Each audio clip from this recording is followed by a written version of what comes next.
Hey everyone, welcome back to Evony with Genghis. So, I want to talk about something called point trading. You probably heard of it. Some might know what it is, some might have no idea, but just know it's cheating. So, I want to go over kind of how it's done. And then I got a question today. Someone asked me, "Hey, you should do a video on how to tell when someone's point trading." So I think that's a whole different topic, and there's no surefire way. It's just kind of like, well, that looks fishy. But I'll go over some things that do look kind of fishy and suspicious. But it's basically patterns, right?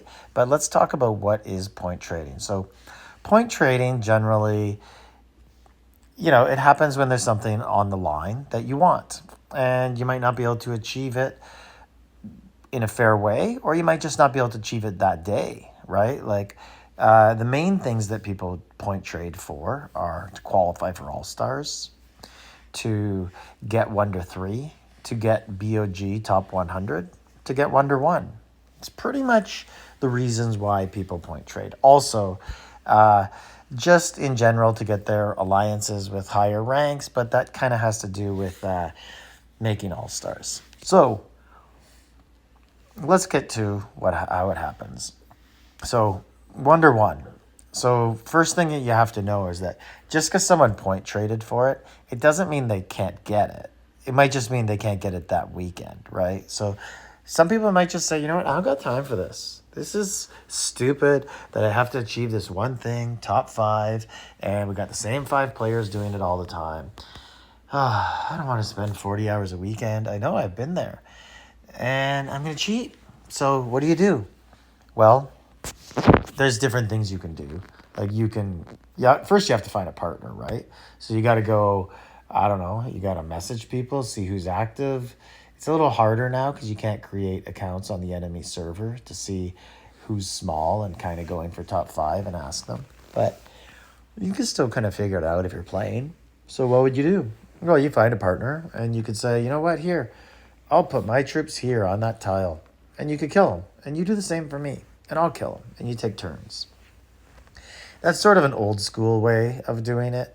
Not many people do it this way anymore. Most people would kind of hide it and do it in a temple. Okay, so most people would go to one of these temples with someone else, and they just put troops inside. And then say, oh, look at this. I got some gems right here. This is well worth getting. Live event update. And then you would put troops in and they would hit them, and you'd put troops in and they'd hit them, and they'd put troops in and you'd hit them, and that sort of stuff. So I guess there is a way that you could do it in a temple and kind of be hidden, right? But for the most part, if people notice that 2 people have identical scores, like they each got 300 million, both were equal positive, negative, people are going to be a little suspicious of it. Also, they're going to be suspicious if they just see the same 2 people playing at a temple forever and they're both fighting for top 5 on their own server. But again, there's really no way to prove it except look at the reports. But people could just, make their marches so that they get killed and they look kind of normal. So it's kind of a hard one to tell. SVS is a tough one. Most of the time, people just trade like, hey, I'll go get zeroed. I've seen people trade money. So then we get into Battlefield. I've definitely seen people buy 1 to 3 by sending $100 to someone. That was back in the day. Now it's a little harder because that person is going to have to give you like 200,000 points in a week in one event to get it. So a little harder to buy it off just one guy. But how do people cheat in Battlefield? One way that I've seen people cheat is they just all reinforce one guy and then beg the other team to attack that guy. That's pretty inefficient. For the most part, the way that I see most people cheat in Battlefield is they get in, they message the other team, and they say, hey, we have someone going for 1 to 3, do you? And then if they say no, then usually that's the end of the conversation. If they say yes, they say, well, would you like to trade? We have someone trying for it also. And if they say yes, then generally both teams will gather around each other and they will find the person on the other team. So let's say, for instance, this guy right here, I know it's a sub, but let's pretend Jason Steele is going for Wonder 3. And let's pretend that Candy Eye is going for it on ours. So we would all gather together. This is perfect. They're both out in front. Everyone knows who they are. And I would set up a march like this. I'd go, so I got all my troops in there. I'm going to put them all on the top row, right? All my highest ones, no layers. I'm going to get rid of the assistant. And I'll add Napoleon just because he's at the top there. And then I will remove him. And I'll just attack like this. And if you look here, this is 897 power. So I'm pretty much giving the opponent 1,000 points in Battlefield there, because 1 billion power is 1,000 points. And because I have no general, my troops are likely to die.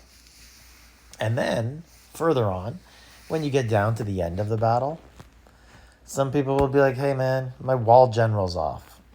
And you can attack me and kill him and get all my power, because it's so much effort to send all the T1s, right? Because there's 2 billion of them and you can only fit 5 million, 6 million in a march, and it's going to take forever. But if you take that wall general off and let someone hit you, it'll go really fast.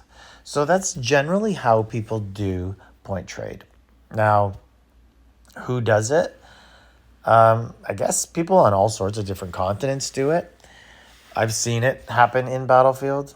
That's about it. That's all I'll say about that. And I know that lots and lots of really big alliances have done it, and they don't do it anymore because they don't need to. But most people do start out in an alliance where, they want to get dragons, and you can't fault them for that. So people do things for dragons for their teammates, right? It's a way to reward the lower players who can't earn it on their own. Very difficult task to do for people who aren't spending a lot of money. Wonder 3 is a bit easier than BOG 100, but BOG 100, man, try to not be a top 200 keep in all of Evony and get it. Almost impossible. Hardest thing in the game to do, and there's actually very little rewards for it. You just get a little bit of in-city HP and some training capacity. Let's look at what it is, actually. This is something that Evony should actually really change. So city troop HP, 30%. Training capacity, 110. That's what you get. Not a very good reward for how difficult it is. Do you think that point trading is kind of a necessary evil for some? Or do you think it's just downright complete an utter low, despicable thing? Because there are victims, right? Like, you might think it's innocent victims. No one's being hurt by me trading, but there is.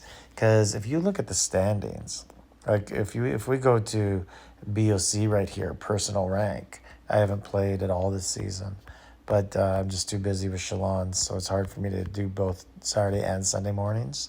But if you look at this, there's probably some people in here who are fair play players, and they don't cheat, they don't do anything like that, like Sir Luigi, one of the best in the world, and they get bumped out of, or Big T, and they get bumped out of the top 200 by someone who might be trading. So there is victims in it.